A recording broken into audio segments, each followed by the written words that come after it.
Minor வெட்டி கட்டி மச்சினி மனசுல அம்பு விட்டான். மச்சினி கண்ணாடி மாட்டி கேட்டு என்ன பார்த்து நச்சுன்னு கண்ணடிச்சா.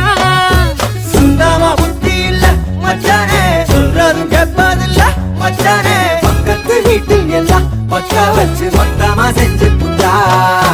வாழ்க்கைய கெடுத்துட்டேன்னு மச்சானே, வந்தது அழுதிடுவா மச்சானே.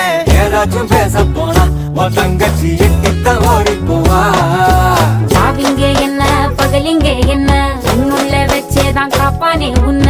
இந்த சோகம் உன் பக்கம் வந்தா எதிரே நின்னு மோதி வெற்றி கொள்வானே.